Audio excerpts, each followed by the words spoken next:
I love going to classic car auctions, and in today's video, I'm going to teach you how to score some deals. There are some secrets in this industry, secrets in this business that people just don't talk about. You can't go on the auction block and expect to score a deal when you have 10 other people bidding against you. But when you go to a classic car auction, there are cars that sell no reserve. There are also cars that just don't sell, and those sellers want to move those vehicles. Give them a couple days, wait it out, and then make your after bids. The bid goes on. Bid on those cars after the auction, and those people don't want to ship their cars home, and you can get some great deals, and that's what we're doing today. Today we are going to walk around the Mecum auction because those cars have to be out of here this week. We're going to see what the high bid was on some cars. We're going to look for cars under $25,000, and we're going to throw some low offers to see if anything sticks. And teaser, I made a contact at the auction. At the end of this video, I'm going to show you how that worked in my favor too. My name is Craig from Flying Wheels. Let's go deal hunting.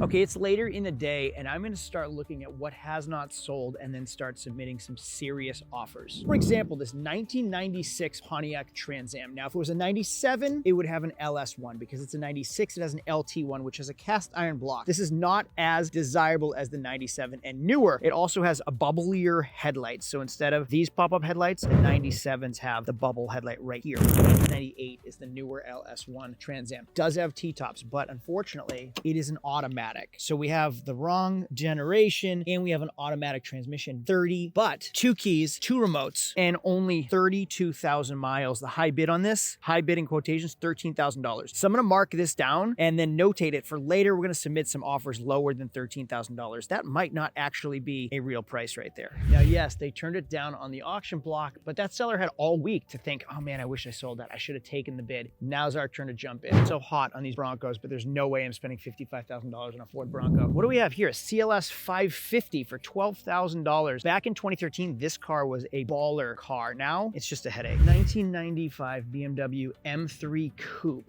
Wide body, aftermarket wheels. Cool, but I would rather this to be stock, like factory original car, not modified. No. Model S. Let's see here. 2014 Model S 85, high bid $11,000. So let's scan the VIN and see what this is actually worth, because this is an easily resellable car for us. We have some scratches in the bumper right there. No big deal. It's a used car. And that actually might be a better option than like all these classic cars to buy and resell. So if I open the door right here, oh, this car is so nice. I can scan the VIN right there. If I open my Laser Appraiser app, and that's why I like new cars, I can just scan this VIN right there and it's gonna come up with the value. Embarrassed, but I don't even know how to find the mileage on a Tesla Model S. There's so many buttons. Come on, Robbie, how do we turn this car? I have no clue. All it tells me is how much range there is. Okay, this says 51,000 miles. So I'm gonna type in 51,000 miles next, and we can see what this car is worth. Looks like they're selling at dealer auctions for around 9,700, 7,700. So at 11,000, we're not interested. A bid of 11.5 for this wide body Challenger, 08 Challenger SRT8, first edition, 105,000 miles, $12,000 buys it. This is a wide body, not factory wide body. They added the wide body. But this is a really nice SRT8 for $11,000. Does smell like cigarettes. Love those wheels and body kit. This might work for us. I see these sell at the auction for way too much money all the time. Ugh, unfortunately, the car's been resprayed and not well. That is not a good sign. Let's see what it's worth. $4,000. If I could find one of these cars for $4,000, I'd buy 100 of them. 1,900, I think these values are a little skewed today. Regardless, if I was gonna run that through a dealer auction, that's how the other dealers would look at it too. So I can't overspend on that either, although I feel like that's a pretty good deal. The S2000s are still getting good money. This is $18,000 for a 2008 S2000, 44,000 miles. That actually to me seems like a pretty reasonable price. I don't like that they did aftermarket headlights and the wheels are all banged up, but that's half the fun. I love bringing wheels back to life. That's fairly simple. Original taillights, sun fade on the bumper, and the glass is falling in on the convertible top. And the seat trim. This is a rough 44,000 miles, but book is telling me around $32,000 at auction. That's what they're getting at auction. 12,000, 19,000, 26,000. Let's check the Carfax. Branded title. Okay, so this is a reconstructed title. So there's a history behind this car. We'll walk away from it. We have a 1 Series BMW for $7,000, a 1M twin turbo 3-liter 6-speed with 9,000. Oh, $70,000. Oh man, that doesn't even make any sense. Even at $107,000, that is an absolute steal. 1M, that is such a light car for the power it puts out. Okay, I don't want the Ferrari, but what is interesting is this right here. Is this an R or the F-Type R? If it's an F-Type, it's a 6-cylinder. Yeah, 3-liter V6. But they also made these in a supercharged 5-liter. My question to you, was it the Ford Mustang 5.0 that they put in these? Because they came with a supercharged 5-liter, which was insane. They sound amazing and they're sporty and classy. That is a car to have, but not the 6-cylinder. I'm not interested. 8,000-mile Mercury Grand Marquis for $18,000. What a cool car that is. 750i for $7,500. These things have seal issues where they smoke like crazy, but that is so much car. This was like a $140,000 car, and now it's $7,500 with an M package. Wow, that's a lot of car. A little outdated, but $7,500 for a 7 Series BMW? Come on, man. You can't even get a 3 Series for that price. In episode 1 of this series, this boat ran through. This is a 2023 Yamaha 22-foot twin engine, but a little bit of everything sells at these auctions. Now, I didn't have the opportunity to look at it. This would be a lot of fun, and I could put it right on my dock because, humble brag, I live on the water now, which I'm really, really proud and happy about. I love it. This is a really good looking boat. Wow, look at that tablet display. Twin engine, so you have both throttles. This is a really, really sharp looking boat, but it's sold red light. Does it run? Yamaha, probably. If it was a Sea-Doo, I'd probably say no. Bimini, I don't remember what it sold for. Do you guys remember what this sold for in episode 1 of this series? They are still selling cars at crazy prices right now. 2023 Ferrari SF90 Spider for almost $500,000. Honorable mention, a 1927 Bugatti. That is really, really neat. Look at the coil pack is in front of the steering wheel. Quiz for you hot shots. What 1990s movie was this Jeep Grand Wagoneer featured in? The first Ferrari I ever owned, which is really cool what I just said, was this, a 456M. This is a front engine V12. This was Ferrari's flagship car around 1999. And yeah, 456 GT Coupe, 5.5 liter V12 with a gated 6-speed. Mine was an automatic, so it was not at all thrilling, but that gated 6-speed will make this a lot more fun. Now, this car wasn't fast from 0 to 60 at all. This car was a driver's car. You bought this car because you want to use it every single day and go 160 miles an hour everywhere you went smoothly. That's what this was meant for. Now, the value on these, ridiculous. Their flagship car, I paid $40,000 for my 456. In a gated 6-speed, it's definitely going to be worth more, but these aren't that desirable of a Ferrari. So that's why it was my first ever Ferrari. It's so hard to tell what is worth a ton of money and what isn't, because I came up to this car and said, okay, under $20,000, I'm interested. However, this 2002 Pontiac Trans Am Collector Edition, they want $45,000. Actually, the high bid was $45,000, but it's because this car has 391 miles. And it's a 6-speed, which I keep telling you, I always see these in Camaros and automatic, never in manual transmissions. Okay, here we go. This is what I was telling you about. This is a 2015 Jaguar F-Type R Coupe. Now, it is just so much cooler looking because the front bumper is completely different. It also has a carbon fiber lower lip. It has better wheels. It also has the British StarTech edition insignia on the side. I've never seen that before. 5-liter, 550 horsepower V8, 614 miles, and that's why it's $65,000. So $65,000 for a 550 horsepower car with just 600 miles. That is crazy. How can you find anything better than that for the price? A brand new car with 550 horsepower for $65,000? Yes, it's 11 years old, but it is a brand new 11-year-old car. Not to mention it looks like an Aston Martin and performs like an Aston Martin. How do you guys feel about electric cars having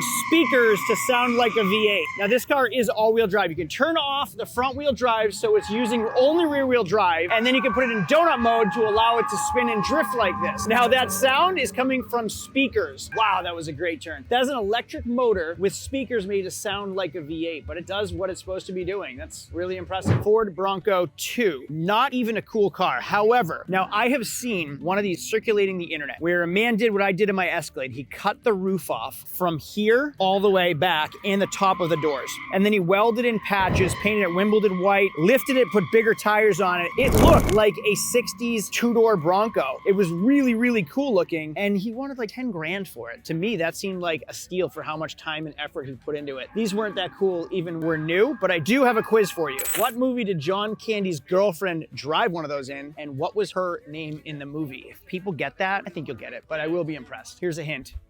You're wrecking the driveway! $8,000, they'll take 8,700, hard pass. Fool me once, shame on you. Fool me twice, you're never gonna fool me again. No more SL 500s. But if I do feel like making a mistake, it would be on this 645 CI for under 10 grand. 2005 BMW 645 CI convertible with 41,000 miles. High bid $9,500 for a 40,000 mile BMW in metallic black. That is a score. That is a hell of a car for the price. This is on my radar now. This is something I'm really, really interested for under $10,000 to have myself convertible. That interior doesn't look like it has 40,000 miles though. And it's kind of worn over there and is worn right here. 140,000 miles? Oh, it sounds so good. No, 41,450 miles on it. Does the top work? We'll hold this down. I can't tell if it has a good rumble or a misfire. 41,000 miles with an airbag light on. Top never works on these, but it is working on this one. There we go, the top works, but airbag light on, passenger restraint system, fault in passenger restraint system affecting airbag belt tensioner. So there's something wrong with the seat belt on this side, which could be a sensor. 41,000 miles, why is the seat so worn? This is a beautiful car. I don't get it, worn. And is this how the 4.4 engine sounds, or is there a misfire?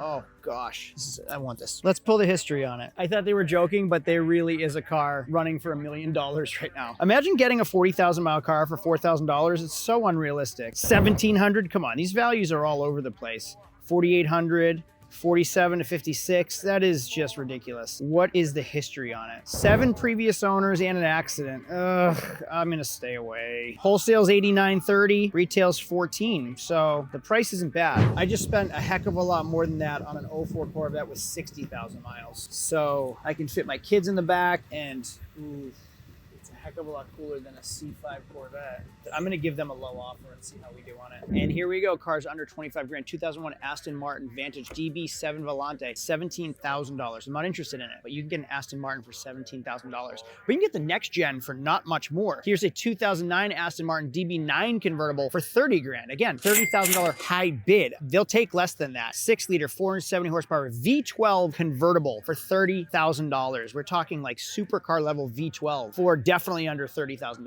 And also only has 14,000 miles. I'm actually interested in this. Let's look into this a little bit more. There's absolutely no wholesale pricing on it. It's just saying retail is 52,000. So there's nothing at auction on these. I mean, I could sell it for 30 for sure. Now the problem with these cars, they actually have internal engine noise. Like I think the timing chain ticks or something on these, and it's common. At 14,000, hopefully not. How the door opens up. Like it doesn't open out, it opens up. Let's start it. Oh, you gotta put the key in it. Okay, where is the key? Here we go. Oh, that is dangerous. That's a great way to lose it. Oh gosh. Wow. We have the old-fashioned navigation. That V12 sounds incredible. Top works. We have an alarm system service required. We have the GPS navigation doesn't go all the way up. And then this looks like it's broken. It's just scratched on the inside. So like, how did that get scratched inside? That's weird. Radio works. Okay, so I will take a photo of this one. We're gonna make an offer on this car as well. I also just learned a lesson, which I'll explain to you in just 1 second. Photo there. Okay, so I started the car because the key was in it. I wanna hear what it sounds like. And usually like at my dealer auctions, you move forward, you move back just a little bit so you know that it goes in drive, you know that it goes in reverse. I never thought even twice about it because it's so normal for me at regular auctions. Someone came over and said, hey, you cannot drive these things, you can't start them. So the Mecum employees have to do it. They'll do it for you. You just have to ask. So make sure, don't do as I say, not as I do, said Green Day. Don't drive them, don't start them, but the employees will do it for you.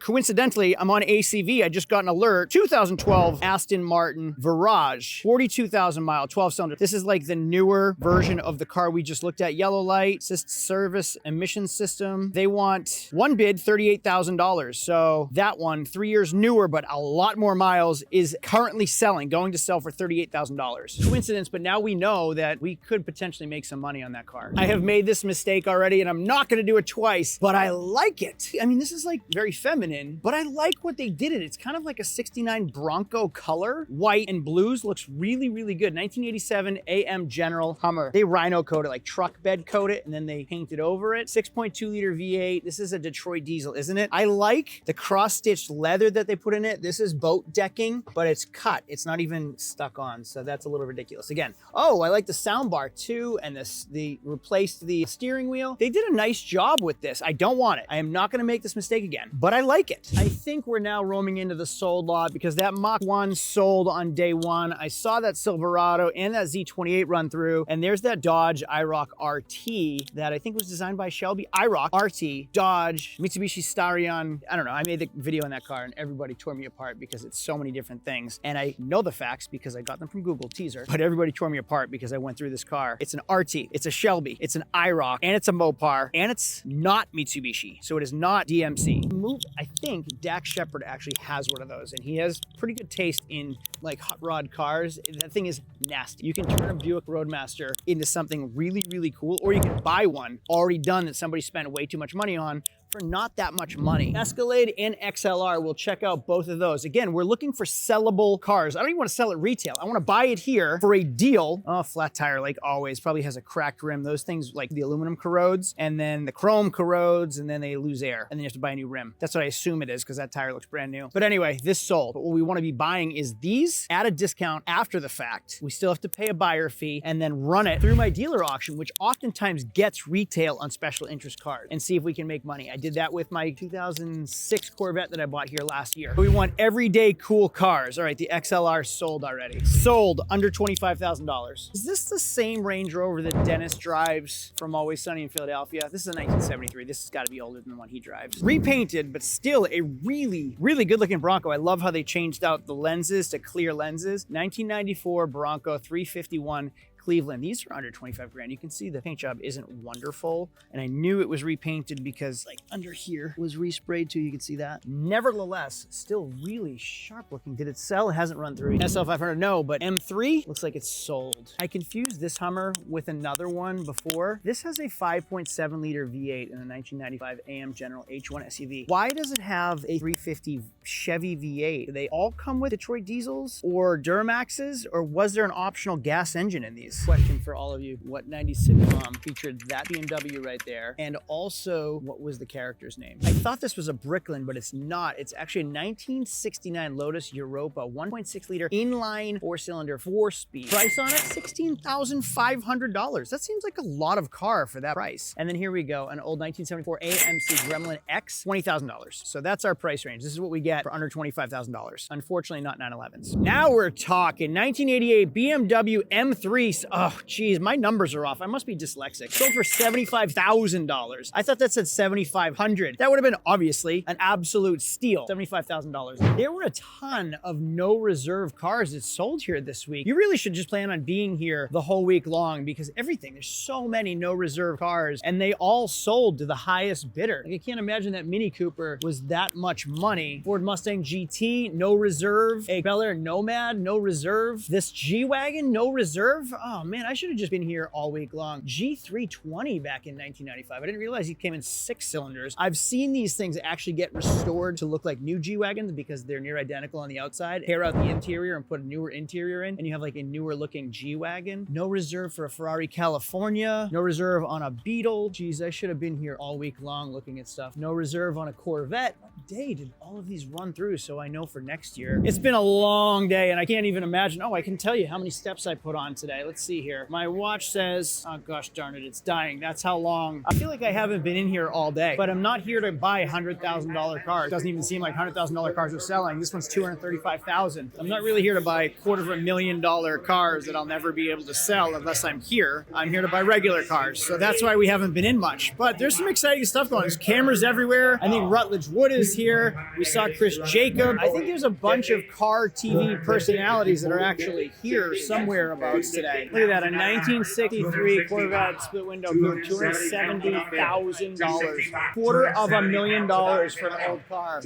Wow. And look at how busy the auction block is now that it's a weekend versus how it was in episode 1 and 2 when I was one of the few people here bidding on cars. Wow, there are all kinds of personalities here today. What is this thing? I know it's a Rolls Royce. 1974 Rolls Royce Silver Shadow with a 462 cubic inch supercharged V8 and a manual transmission. All right, clearly Friday night is a busy night. This is everyone's night out. I enjoyed it more here when I was alone, but there's some big money and it is an adventure for a lot of people here. Wow, that's a beautiful Ford GT. That's $1 million car. And there's a McLaren. But honestly, yeah, the Cuda is cool. The Chevelle, obviously really cool. But this ZR1, what, $150,000, $175,000 will outperform just about every car under this tent. And it's gonna hold its value. 2019 is the last of the C7. Supercharged 6.2 liter V8, 6,500 miles, will outperform every car here. And it's gonna hold its value. And it's gonna be comfortable and have modern amenities. Wow. Ooh, a Di Tommaso Pantero. And this is clean too.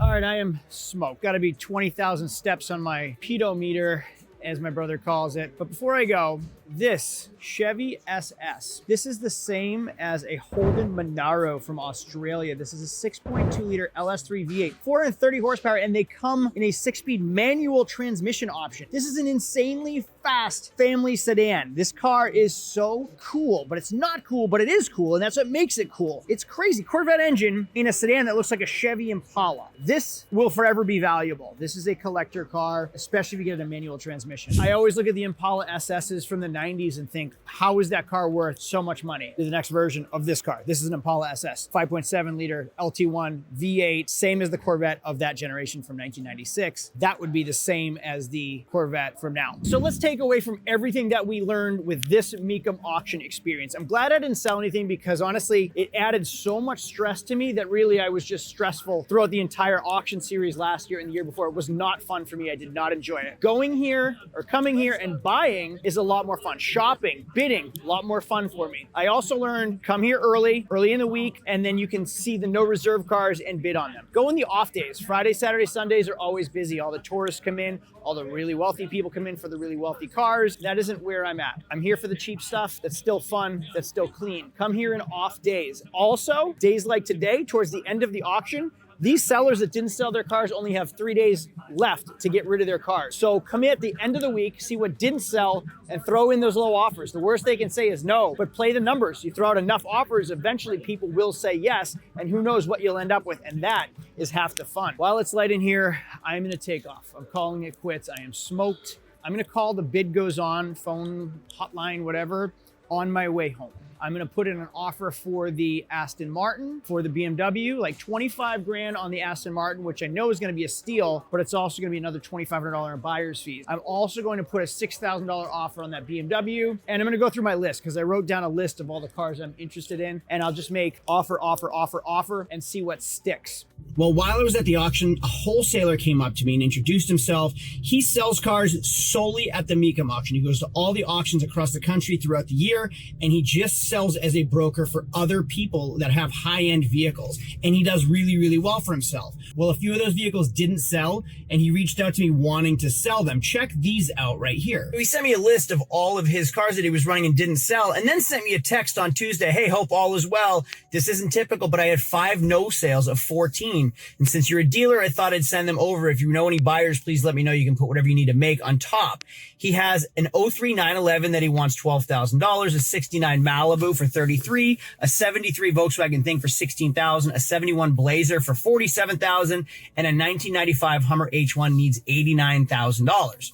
Now it keeps going on and on. He sent me pictures of the vehicles that really like that Blazer, but not for $47,000. And that 911, we're looking for under $25,000 cars. So that 911 might be right up my alley.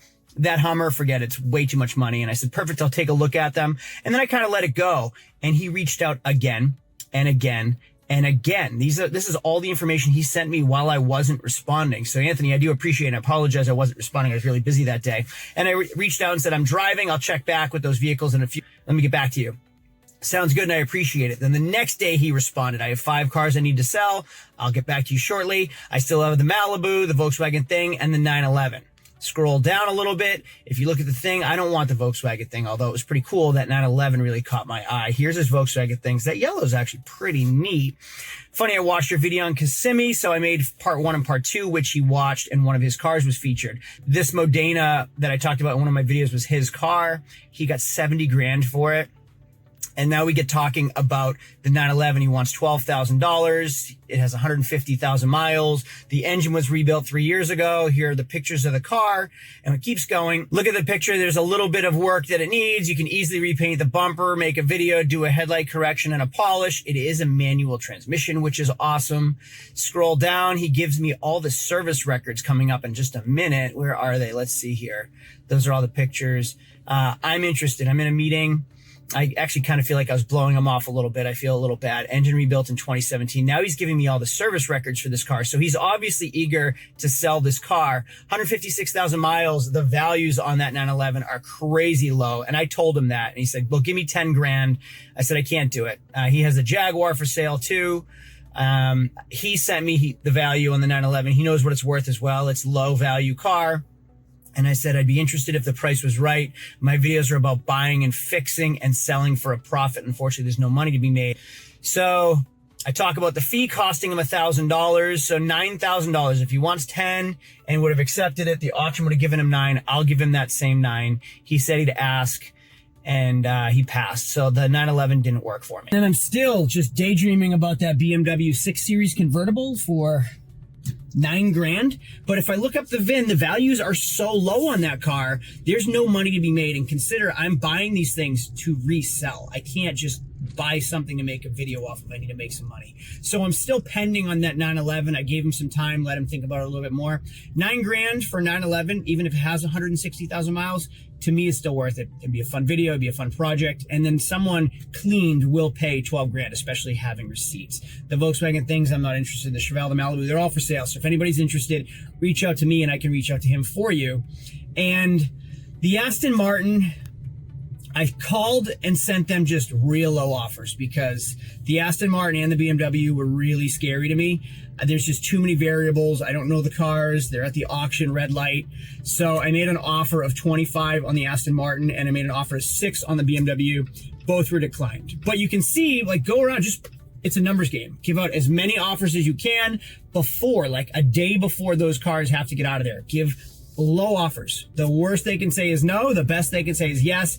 And then you score a deal. That's how you get the deals. Or you go to a no reserve auction like Barrett Jackson and just what happened with me at the Ferrari, I lost $25,000 because they misrepresented it. Go do your research, look at the car, know what you're buying, and then score at no reserve because they don't list the mileage, they don't give you solid descriptions, and you never know what you're buying, so you're gambling.